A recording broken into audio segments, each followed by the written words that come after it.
So I'll just pause the recording. We just need to.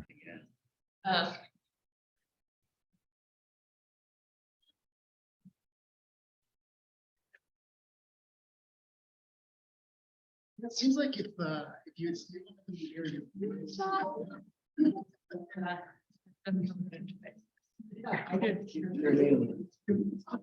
Yes. Oh, you're Yeah, Are you Yeah. registered? no, I'm not registered, I'm just taking it in. Okay, all right. Yeah.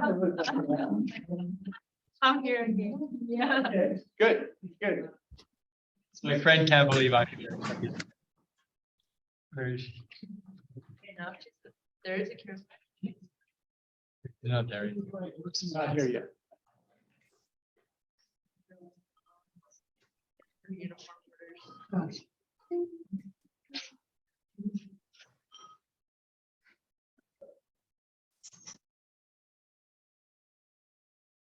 How are you?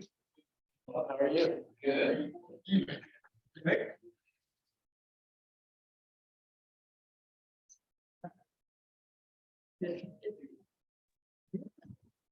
Yeah, I wish I could have stuck it out. You guys had a nice turnout. Yeah, we did. Lovely.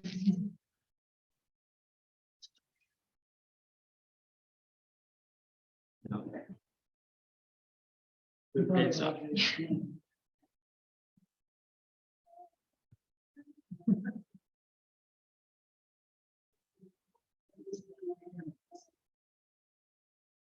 Yeah, that cool.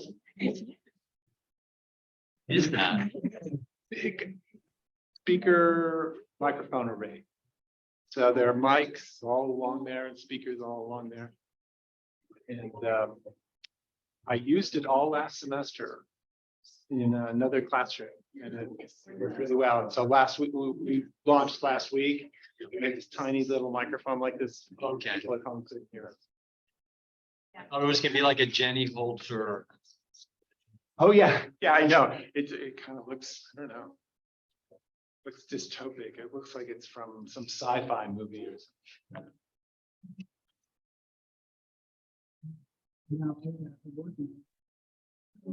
So there are other people coming down, or is that pretty much? I think we pretty much cleared out. pretty much clear? Yeah. Oh. Got a lot of people on Zoom. Wow, okay. I'll make hour two very interesting. Let's go ahead and get started. I know we'll probably have some people filtering in. Along the way. My first order of business is to address the people on Zoom and to ask, can you hear me now? Yes? Yes. Yes. Wow, we can hear you too. That's great. Good. So we have, you can't see it on the camera, I don't believe, but we have off to stage right here, a big array of microphones and speakers, and it's big improvement over what we had last time. So Matt, our TA extraordinaire, will be checking in with you guys along the way to make sure that you're hearing okay, because if you're not, that's no fun for anybody. So let us know. Okay. Well, welcome to week 2 of the Wasatch Transportation Academy. I'm just so excited to be moving forward with our class. This week, we're going to dig into more substance with more detail. During our first hour, we'll talk a little bit about that. And then during our second hour, we'll dig in substance with our projects. And just a little bit about what we're doing in the second hour so you can prepare for that. I thank you to everyone who submitted your homework. And I got probably 95%, somewhere between 80 and 95% response, and that's great. And I've taken your ideas and have grouped them into areas of interest. And so when we get to the second hour, we'll be breaking out those areas of interest. And my ideal is to have groups of 3 to 4 A couple of the groups are a little bit, going to be just maybe a little bit larger. And when we take our break, just ahead of 7 o'clock, Matt and I will run around the building to find the right places we all meet, because we have, I think, 8 groups, so there'd be too many to have here in the room. We'll be looking for people who are in the room who have laptop computers to be linking to the Canvas site so that we can bring in the people from Zoom who are assigned to these various groups. And so that's something, just a heads up for what's coming. At the end of the class, like I said last time, we're going to try to wrap up around 8 o'clock. And at that point, everyone can go home unless you're getting credit for this class. If you're a university student getting credit for this class, please reconvene here for a short discussion about community engagement, and we have some housekeeping issues to work on. So something to plan forward on, and I have a whole stack of slides, and we'll have a robust discussion that'll take us at least till midnight. My goal is to be out of here by 8:30. So that's the plan going forward. No, everybody in the room, is it Greg? No, it's not Greg. Oh, Greg. Great. I know, I had the first two letters right. Yeah, you just held it off there. And if I just go, Greg. Yeah, there you go, Greg. Thank you. Our presentation tonight is a special one for us. One of our own, Tom Millar, is a graduate of our program. And I was super pleased and honored to help Tom along just a little bit with his honors thesis, for which he won an award on intersection design. I know I'm taking you way back. Way back. You're lucky we're not covering the elementary school days. Yeah, right. But he did a really interesting project for his honors thesis, looking at the wiggle, how to deal with bicycle lanes when you get to an intersection. And that kind of helped launch his career. He left the university and went to work for Alta Planning and Design, which is the nation's premier alternative transportation, or should we say bicycling and walking, a transportation planning firm and design firm in the country. After a few years there, joined the staff at Salt Lake City, first in their transportation division. And he's now a project manager, program manager in Salt Lake City Public Lands Office. And most importantly, he teaches for our program here, walking and bicycling planning. And so, Tom, we are so pleased to have you here. So your slides are loaded on here. I will bring them up and share the screen.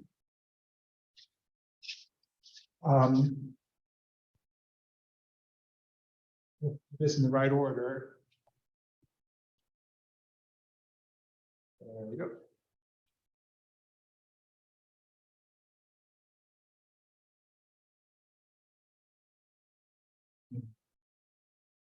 Going to full screen. I think that's it. Great. The students can see this screen, right? Yes. Not the middle screen. Correct. Zoom. So people on Zoom, can you see the slides okay? I don't know why I'm looking over here. They're not there. We're seeing presenter view. Yes. Oh, You're seeing presenter view. Oh, really? How about that? Huh. I'm gonna try doing it. I'll do it.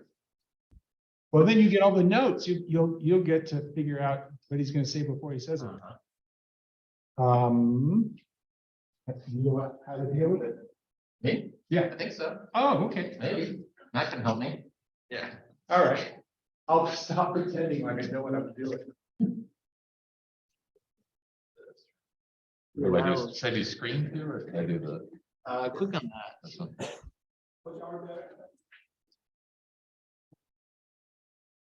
Looks good.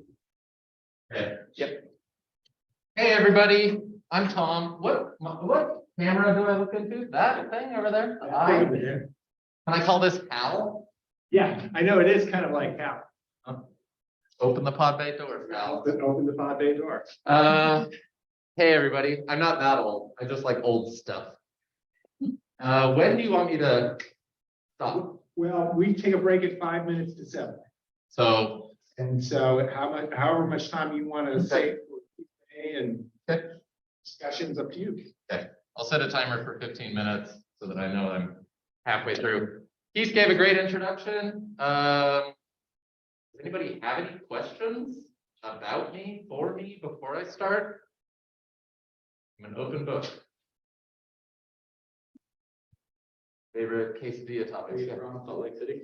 Sorta. I moved here when I was a teenager, and so spent about half and half between here and the Bay Area.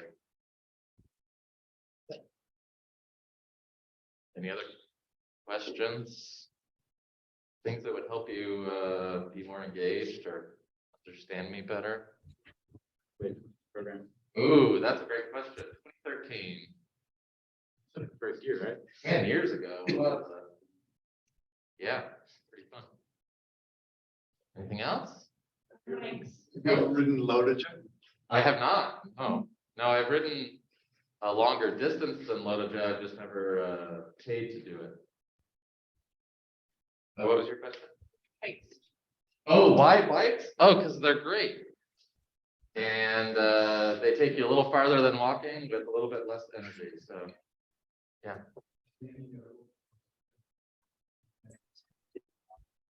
Oh, yeah, some projects that you might know. The pedestrian and bicycle master plan, I wrote that. The 9-line trail, especially the redesign of 900 South that's going on right now is my project.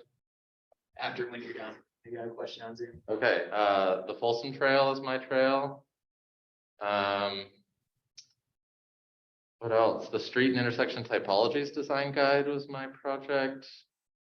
And now I'm the manager for the general obligation bond for parks, trails, and open spaces that passed in November.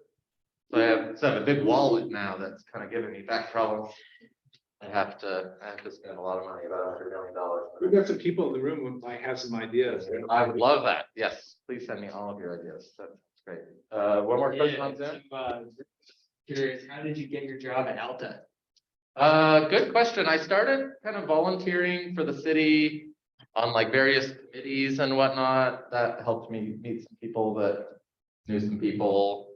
And I think it was sort of like a long job interview, being on those kinds of committees. So I would definitely recommend volunteering and sort of getting to know the process with very low consequences and showing off how smart you all are. And I actually did an interview for my job. My then to be boss just took me out to pizza, and I was like, "Is this an interview?" And he was like, "Well, do you want a job?" And I said yes. So that was the rest is history. Yeah. Are you gonna eat that crust? Right. Yes, I ate all of his pizza as well. Any other questions? Cool. All right, we're going to talk today about walking, bicycling, and rolling. Rolling includes anything that is not walking or bicycling, but doesn't involve an engine. So not a bus, not a train, not a car, not a truck. The reason why these are so important is that, and I'm going to call out Keith a little bit here, is that they're not alternatives. Yes. They are originals.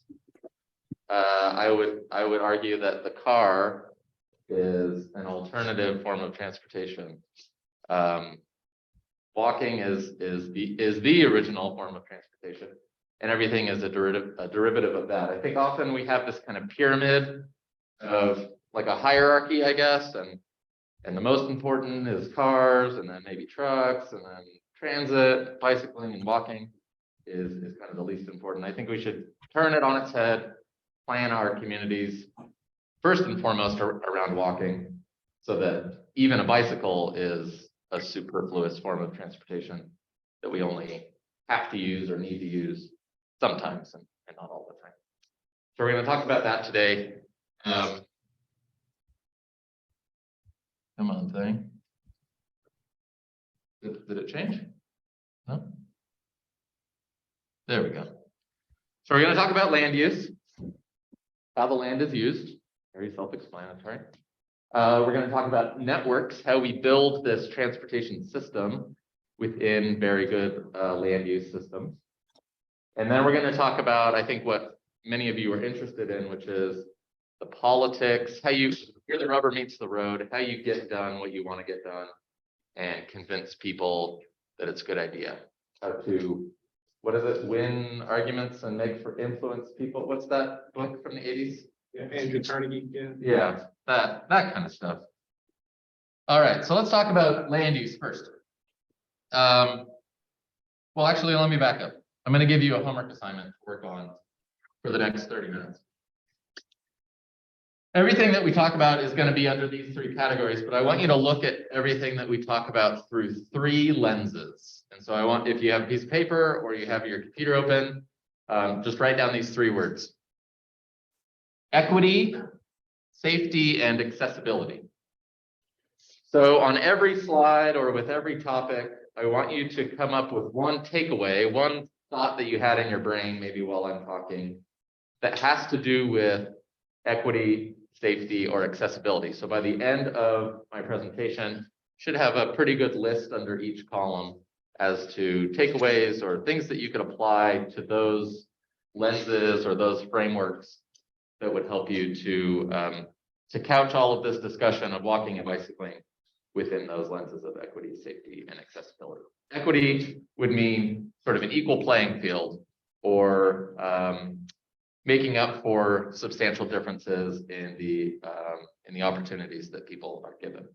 Accessibility would be making sure that something is able to be used by everybody, regardless of their ability. And then obviously safety is people not getting hurt, people being safe, people feeling comfortable. All right, so let's jump into land use.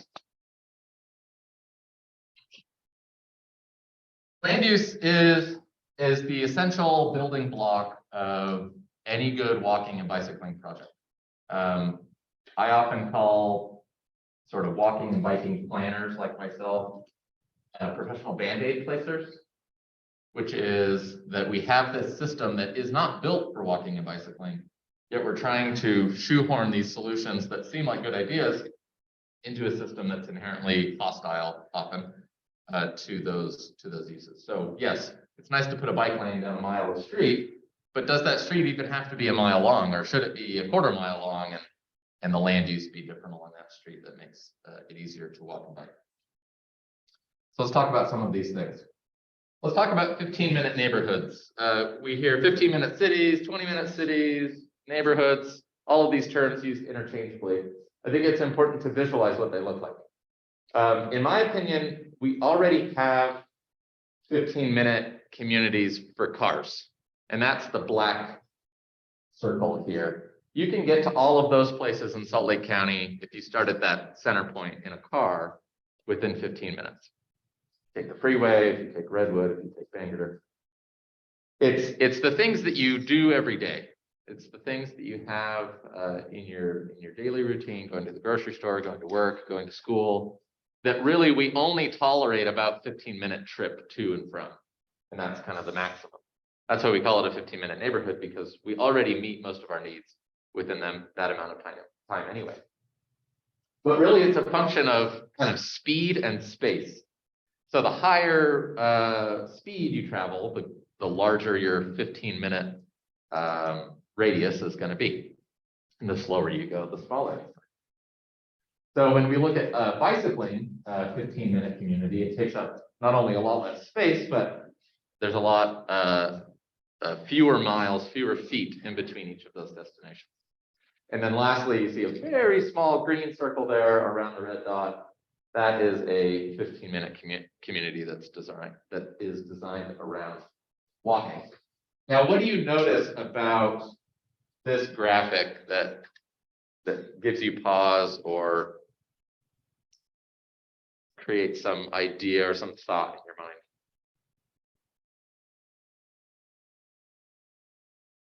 see a whole lot of things on foot.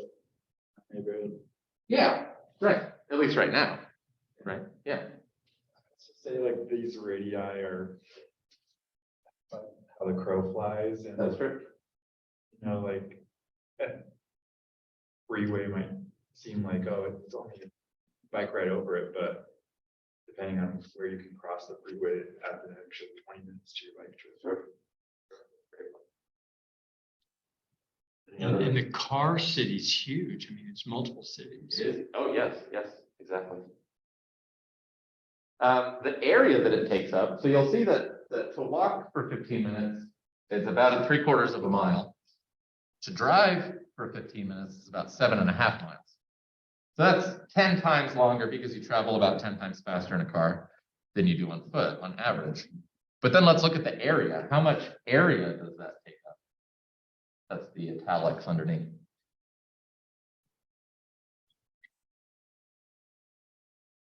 Ten times the distance, but how much? 100 times the area. So think about all of the utilities, all of the streets that have to be maintained, all the power lines, all the other infrastructure that has to support this community 15-minute community based around cars.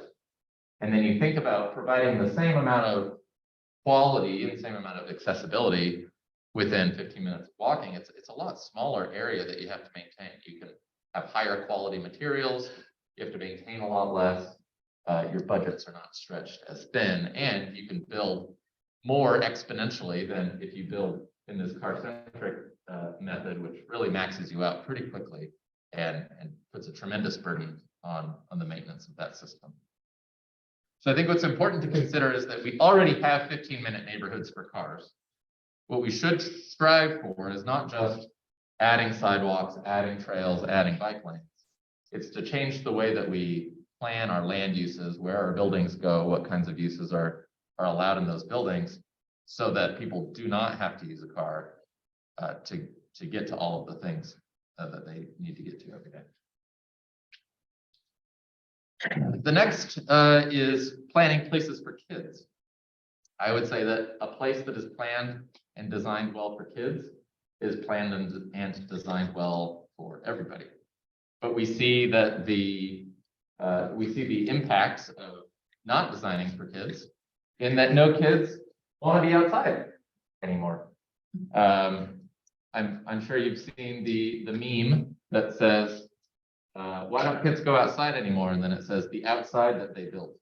And it's just gas stations and strip malls and things like that.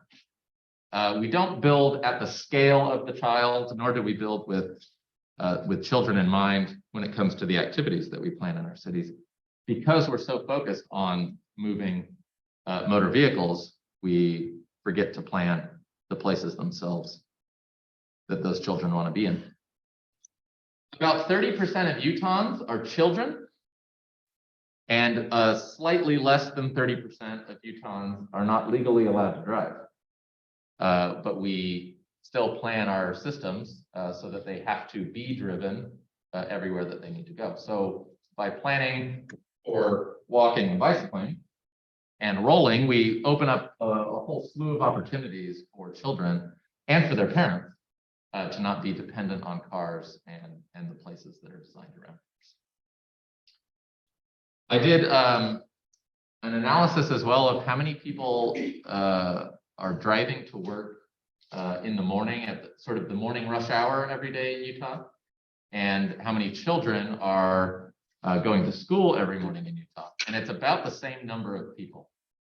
Yet we invest billions and billions and billions of dollars into freeway expansions and roadway widenings to get those people to where they're going faster or safer or more efficiently, and pennies on the dollar to get children to school, even though we're serving the same. Another good thing to keep in mind, especially for Utah, is that many of our small towns are already designed very well, or have the good bones, as they say on HGTV, to facilitate walking and bicycling with just very minor modifications to the transportation network. Usually these towns are fairly compact, at least the town center itself. It could be surrounded by rural areas and less dense land uses. But things that would need to be changed in these rural areas and small towns would be the vehicle speeds, particularly on the highways that transect these communities, and then making connections to and from schools and other important community destinations. This is maybe one of my favorite topics, design speed. The only thing that matters in street design is the design speed, I would argue. Design speed is the baked-in elements of street design that will tell people how fast you want them to drive, even though you're not telling them how fast you want them to drive. Things like trees, the width of the lanes, whether there's parking or not, even the species of trees, curbs, stop signs, art, color, people, building setbacks, all of these things contribute to the speed that people feel comfortable driving, even when there's not a posted speed limit. Who's ever driven on the freeway before? Okay, does anybody know the freeway speed limit in Utah now in the Wasatch Front kind of urbanized area? 65. 70 miles per hour. How many of you drive less than 70 miles per hour on the freeway if the speed limit sign says 70? Do you know that the speed limit is the maximum speed, not the minimum suggested speed? It is indeed. How many drive 75 to 80 miles an hour in a 70 zone? How many drive more than 80 miles per hour in a 70 zone? Why? I'm not going to give you a ticket. I really want to know why you do that. No, it's not like people on the highway. Yeah, sure. Yep. Any other reasons? Yep. Sure. Sure. Yeah. You were gonna say? Yeah, the highway speed, I just drove it this morning. It's very fast. The design speed of most of our freeways is 90 to 100 miles per hour. Basically, it's the speed that you can drive without losing control of your car. And typically, traffic engineering, highway engineering, the approach is you want the design speed to be higher because it just in case anybody drives fast, if they get in a crash, they won't die. What actually happens, though, is that people take those visual and other design cues as guidance to drive faster. And so the only thing really keeping them driving 75 or 80 miles per hour is the possibility that they might get a ticket, not necessarily whether they feel safe doing so or whether it is safe doing so. So when we're designing streets for cities, you want to do the exact opposite of the highway and traffic engineering approach, which is to design for people, to design for slow speeds, and to do so through those design cues that are baked in to the street. It's important that you don't have people or art in the middle of a lane on a freeway when people are driving 70 miles per hour, because those two speeds are not very compatible. But when you have people walking and bicycling and taking the bus and people driving, you can bring those speeds within the same, relatively within the same realm, and you should try to match those speeds as closely as you possibly can. Another reason why design speed is so important is that our bodies physiologically can't see beyond a certain very narrow visual frame when we start driving too fast. Which means it's not necessarily that people are not yielding or stopping for things that they should be, it's that they can't even see those things, let alone decide whether they want to yield or stop for them. Obviously, we can see many issues with having a design speed that is too fast for the context. Let's talk about networks next. As was mentioned, it's not just the as the crow flies radius. It really has to do with how these networks are connected. So there are basically two kinds of networks that we see in Utah. One is the connected network or a grid network. It doesn't necessarily have to be perfect square blocks of equal size and streets of equal size, but a lot of intersections, a lot of connectivity, and multiple routes, multiple options for how to get from point A to point B. The other type of network is a disconnected network or a hierarchical network, where you have the major road, that's the most important for moving cars. You have a minor road, like a collector street that collects and distributes traffic. And then you have a local street. Sometimes those are dead ends, as demonstrated in that graphic. The problem with this kind of hierarchical network is that it concentrates all of the traffic, regardless of where you're going, whether next door or whether 20 miles away, onto the same streets, rather than dispersing that traffic over multiple options. Doing so means that you have a tremendous amount of demand, especially at peak time on those larger streets. And you have a very weak system in that it doesn't have any redundancy built into it. Has anybody ever worked in IT before? Or any kind of server field? Okay. There are usually multiple servers doing the same thing in IT, and when one fails or is compromised, you can go to the backup, or you can have them running at the same time simultaneously. Having a network that does the same thing is also a lot stronger, more resilient, and less susceptible to crashes or construction. There are a lot more options to get around that rather than sort of putting all of your eggs in one basket. The only reason why the network on the right ever made any sense is because it was designed around driving. It only makes sense if you live here and you want to visit your friend here to drive that distance, which might take 5 minutes in a car, but might take 20 minutes on foot. The only reason why that is ever pursued is because of our laser focus on planning and designing for automobiles. One way that we can fix it, however, is to make small connections in between these dead ends. Hopefully you can see, no, between these dead ends here, or up there, between those dead ends, you can make small connections that are just for walking and bicycling as a retrofit to that system, so that you do have a connected grid system for walking and bicycling, but still not for motor vehicles. It doesn't solve all of the problems. Obviously, you're still loading most of your motor vehicles onto that main street, but you do provide more redundancy and options for people who are walking and bicycling. Here's a great graphic. Top left is a city. Top right is where cars and people walking can go. Bottom left is where they think that people bicycling want to go. And bottom right is where people bicycling actually want to go. I don't think it should surprise any of us that we don't change our values or persona or personality just because of the transportation choice of the day. We are the same people, we have the same values, and we want to get to where we're going safely and conveniently. So we should be able to do so regardless of what choice we take that day. For example, I took the bus to work today because it was very cold. And on Thursday or Friday, when it gets a little bit warmer, I'll start riding my bike.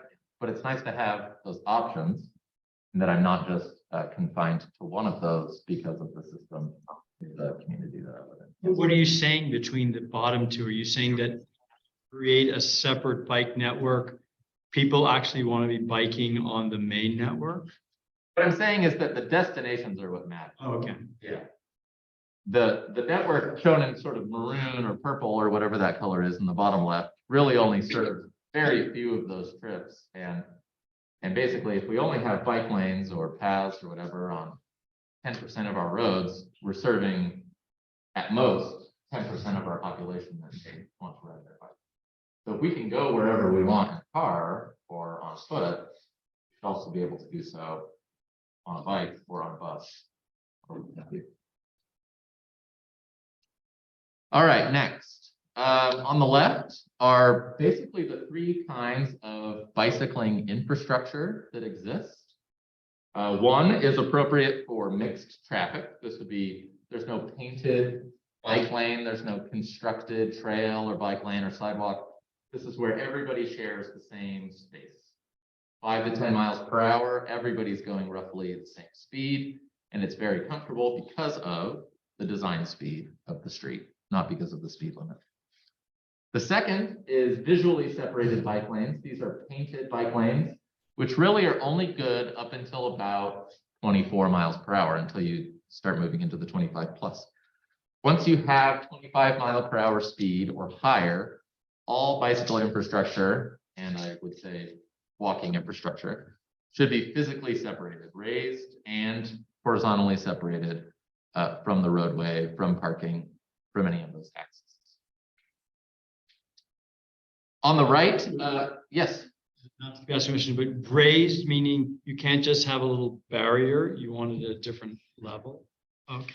The benefit to having a bike lane, just like a sidewalk, at a level higher than the roadway is that when somebody is in a car and they're either entering or exiting the roadway, they have to come up to the level of the person walking or bicycling. They have to kind of cross through their threshold rather than having the person walking or bicycling yield to the heavier, faster, more dangerous vehicle that's passing. On the right is the great graphic that I love looking at. About 20% of the population in the United States has a disability. Many of these are disabilities that we do not see, but disabilities that either restrict or severely inhibit one's ability to get around in a car-centric society. So if we think about the percentage of the population that's too young to drive, the percentage of the population that's too old to be driving, and the population that has a disability, I think those are the four demographics that can really be the driving force behind change in your communities. They are not a small minority. They are close to a majority of all people in all places in the United States. All of us will have a disability at some point. Exactly. Yes. Our situations change. We get pregnant. We break a leg. We lose our jobs. We get older. Yes. All of these things should be built into the way that we design our communities so that an event, either unexpected or expected, is not a significant deterrent to participating in society or participating in the economy. All right. These are two examples that I love of great bicycling and walking infrastructure. On the left is Grant Avenue, a great bike lane and streetscape urban design project in Ogden. And the right, I do not remember where. I should have written it down. An excellent, well-shaded, well-lit, separated place to walk that looks very welcoming. All right, next, intersections. Intersections, as Keith mentioned, are my bread and butter. Intersections are where most crashes occur, where most safety issues are present. Because we have multiple directions of traffic, multiple kinds of traffic, all meeting up at the same place, they need to be very carefully designed and designed to provide the greatest level of protection and priority to people who are walking and bicycling. This is an example from the Netherlands of a roundabout designed with walking paths, crosswalks, bicycling paths, bicycle crossings, and obviously vehicle structure, infrastructure, and greening infrastructure, all incorporated into one very concise location. A great example of great design at an intersection, yes. Why has the world gone crazy with roundabouts? They're like everywhere. Like in Grand Junction, I'm from Moab. Like you get to Grand Junction, there's like 4 in a row at the first interchange in Fruta. Like it makes no sense.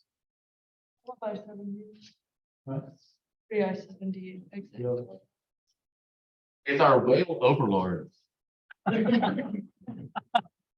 It's the whale lobby, I think. That's pushing for it. I think there was at least a cultural resistance to roundabouts for a long time because they were very European. And if Americans love one thing, it's not being European. And I think that there's been a realization that there are myriad benefits of roundabouts with very few downsides, especially when compared to four-way stops and stoplights, which either cost the same amount of money or have a lot of the issues that can be resolved. Yes. A lot of your crashes occur when you're doing right turns and left turns, and so this.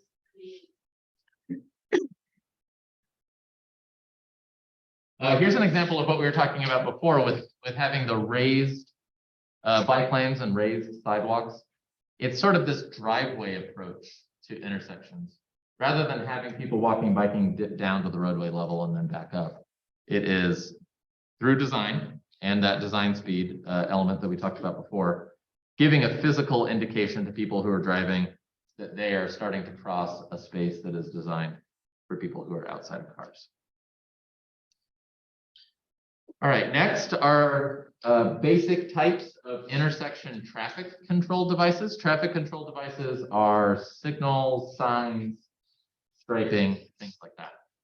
On the left is a rapid flashing beacon. You may have seen these, they're yellow and they're stroby. These are really only appropriate for up to about 25 to 30 miles per hour and about 1 lane in each direction. If you have 2 lanes in each direction, you need a median and you need some serious traffic calming and you need a 3rd rapid flashing beacon in the middle of the street. A hybrid beacon is for larger roads where you need a red light to occur. These are often used where you can't, see my air quotes, can't afford to stop traffic for the entire signal cycle. You can only stop traffic for a little amount of time. So what the hybrid beacon does, push the button, it goes all red. Then when you're about in the middle of the street, it goes to flashing red, which is like a stop sign. It allows cars who are on the side of the street that you're not currently crossing to proceed after they come to a full stop. It is not as good as the next one that I'm about to suggest, which is a full traffic signal, which is the red, yellow, green that you're very used to. These are very appropriate, especially at locations where you have high crossing volumes or anticipated crossing volumes and or high traffic volumes and traffic speeds. I would encourage, if you're ever looking at a location for a hybrid beacon, to look at a full traffic signal instead. They cost about the same amount of money. And then the last option is to completely grade separate. Either go under or go over. I want you to consider grade separation as a last resort. Often they are a cop-out, if I could say, for a system that doesn't want to change from being car-centric. Well, we want to keep the cars going and we don't want to inconvenience anybody driving. So we'll put all of our people underground or up in the sky so that the status quo can continue down below. What should be done is to first calm traffic, to look at all of the options that you have for calming traffic, changing the design speed, changing the transportation network before you decide to go above or below, because there are many, many downsides as well as costs of that option. The reason I included this slide is because I'm going to send Keith my slide deck so that you can look at this. This is a great selection chart so that you know what type of intersection crossing facility type or signal type traffic control device you would need to implement at different types of crossings across different kinds of streets. And then it's very important to, to consider the things that you're connecting to and connecting with. Obviously, we're not just walking or bicycling in circles around the block. We actually want to get to where we're going. And so it's important that we have very seamless connections, either between buildings, as evidenced in the middle picture, or between different types of transportation, getting on and off the bus, getting in and out of a car, getting onto a bike, off of a bike, so that we can use multiple transportation choices. And then that third picture, please, please, please, if you do nothing else but plant 1 million trees, I think 100 trees solve 1 million problems. They calm traffic, they provide shade, they provide a sense of place and create a much more humane built environment. Yes. Yeah, I just recently tried to convince Kearns to plant some more trees, and you pushed back and said, or used the drought, or we wanted xeriscaping landscape. Well, how would you respond to that? I mean, they do use trees, but they tap deeper. But we know that trees are beneficial towards reduced crime rates, quality of life. They reduce the ambient temperature of the neighborhood as well. Right. They require less air conditioning in homes. I think that the argument is very solid, right? We want to make sure that we're not using more water than we need to. I would argue that the benefits of mature trees outweigh the costs, the water costs at least. And looking systemically, if we have, 10 soccer fields that are used 20 days a year and we're irrigating them, but we're not irrigating trees, I think there's a sort of a values assessment that we could be doing there as well. Not that I don't like soccer. I love soccer. An example of a pushback to that, in Moab, UDOT gave us money for dispersed parking on the street. So we wanted to put trees, we wanted medians, we wanted all these things. They'll only let you spend 6% of the money on what they called landscaping, but the whole plan was a landscaping plan. So it's like a regulatory issue. There are a lot of rules in place that may make sense for some projects, are very inhibiting in other projects. Okay, we're going to jump into the politics and the psychology of it. I'll try to tackle this pretty quick so that we can get some more questions at the end. It is very important in everything that we do that we're very good at communication. I think that walking and bicycling are such critical parts of our built environment, such critical parts of our city planning, for the sole reason that they appeal to everyone. There's nobody that's excluded from a community that is designed around walking and bicycling and bowling. Like we've mentioned, kids, the elderly, those with disabilities, the poor, women, men, it doesn't matter. There's no demographic that would not see an improvement in quality of life if we built more walkable and bikeable environments. And I think that that's a key, especially in Utah, a state that is family friendly and business friendly, to talk about all of the people that will benefit from these improvements. I think there's also a power in the language that we use as well. When we refer to people as pedestrians or as cyclists, what do you imagine in your mind? Helmets. Helmet, okay. The other, yeah, it's somebody that we're not. Somebody who's not in the room, or somebody who does something that we don't do. I think that is probably the single biggest barrier to really good investment in infrastructure for walking and bicycling, is that we think of it as a sport, or we think of it as a choice, rather than something that is key to creating a community for everybody. If we can center our language in people walking, people bicycling, even people driving, people taking the bus, it's much easier to imagine somebody doing all of those things in one day and them still being the same person at the end of the day, not compartmentalized in some group. And then I think in terms of our input, our community input, often the question that I ask myself is, well, how much is enough input? Like, when can I call it good and proceed with the proposal or the idea or the desire that the community has told me that they have? I think that we can focus more or less on the quantity and more on the quality as we meet people where they are and not try to reinvent the wheel. Don't invite them to your own meeting. Go to where they are. Go to the grocery store. Go to the community center. Go to the church. And meet people not only in a space where they're more comfortable than you are, but where they don't have to take time out of their day to provide input. That can not only make them champions for the cause, but it can also provide much better input that they are thinking of as they're going about their daily life. All right, selling it. You have to sell it.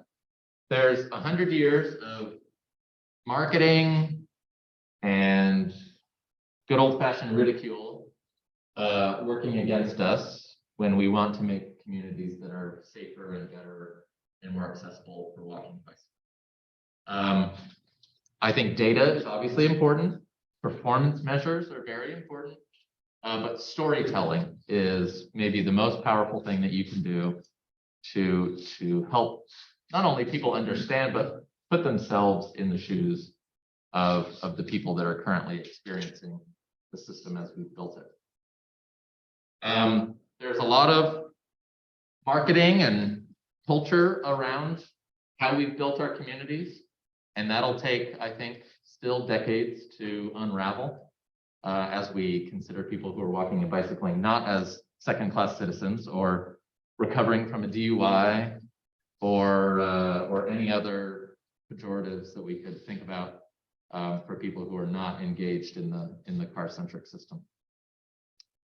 And then I would say focus always, in addition to those stories and those people, on the benefits and universal benefits, not just, well, wouldn't it be great if I got to work faster because I like riding my bike, but on the public health benefits, the equity, the economic benefits, spending fewer taxpayer dollars for a greater benefit, and also creating a more self-reliant, resilient, and locally based system rather than spreading out over miles and miles and relying on multinational corporations to ship food to us, for example.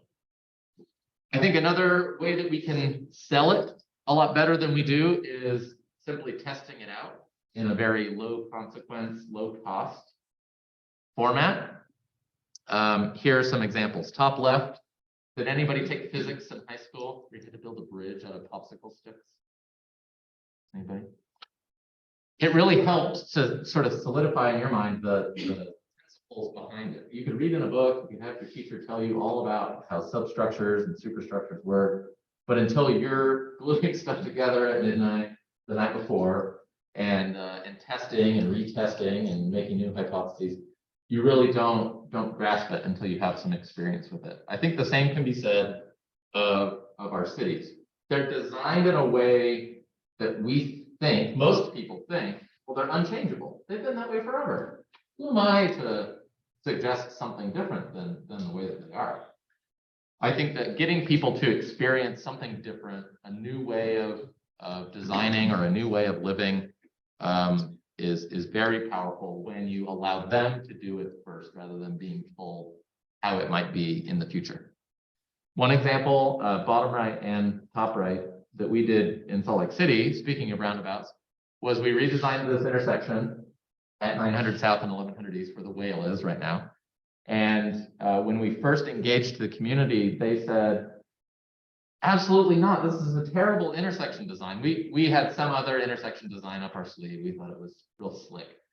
And they said, no, this is stupid. You haven't thought about this. You haven't thought about this. You haven't thought about this. So instead of retreating back to our office and coming up with another plan and then having another meeting, we collected all of the ideas from that first meeting, again, valuing people's time and not asking them to do more than was necessary. We collected all of the ideas that they so enthusiastically talked loudly at us about. One of those was a roundabout. One of those was closing this street, which is just out of picture right here, which is the 5th street that meets in this intersection for a 5-point intersection. Those were the top 2 ideas that came out of a subsequent public survey. And then we just tested each one for a week. And we had big yard signs leading up to it.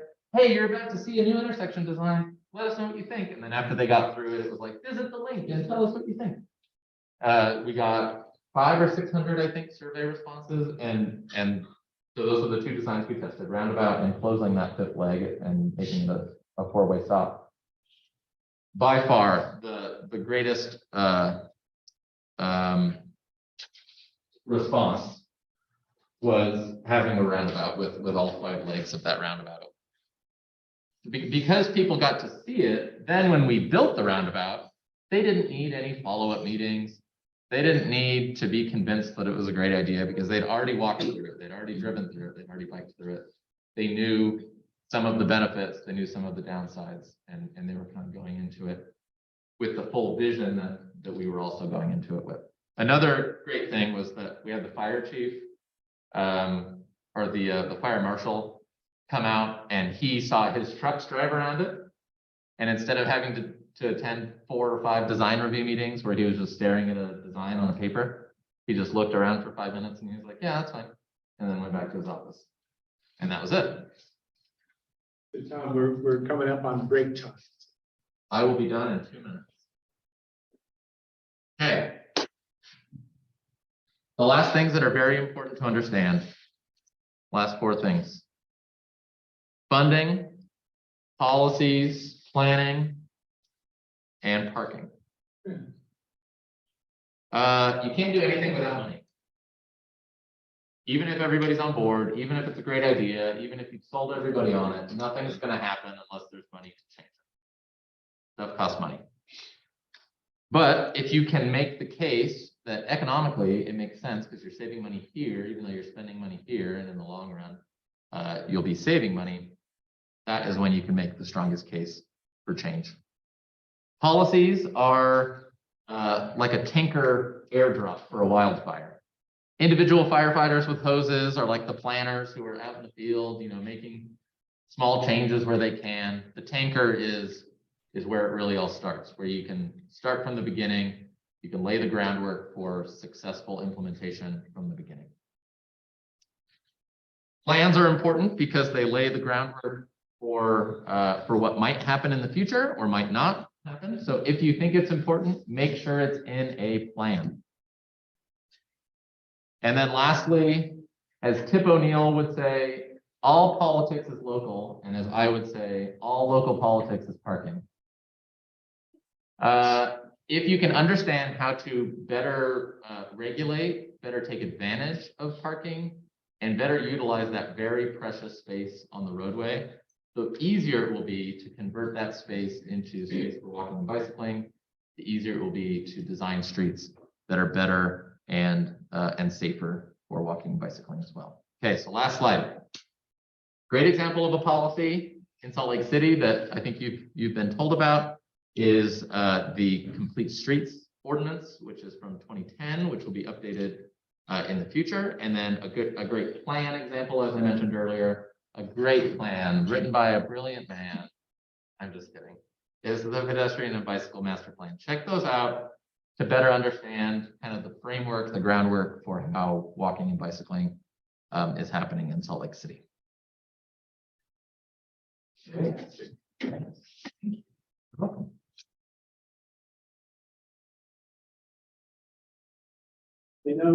You've got like 20 questions, each one of you for Tom. And Sorry it took so long. no, that's quite all right. I'm going to intercede and say our break is more important, and Tom is still available to answer your questions.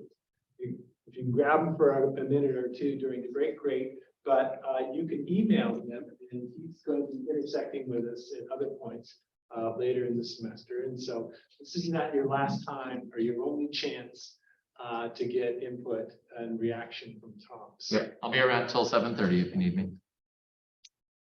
Thanks. If the Zoom folks can shine, someone asked, what do you think of the streets that we continue to attempt to design around meeting everyone's needs, being through traffic, public transit, walking, biking, rolling? Like 21st South, for example. I think it's great to accommodate everybody. good. All right. So I promised 10-minute break, and so we're right at 7 according to my watch. So let's reconvene back here and on Zoom at 10 minutes after the hour. And then I'll give you some introduction to our next activities and some instructions. And we'll take it from there. So 10 minutes. Tom. All right, how are you? Nice to see you. So, question, what happens when public is clearly not what makes the most sense?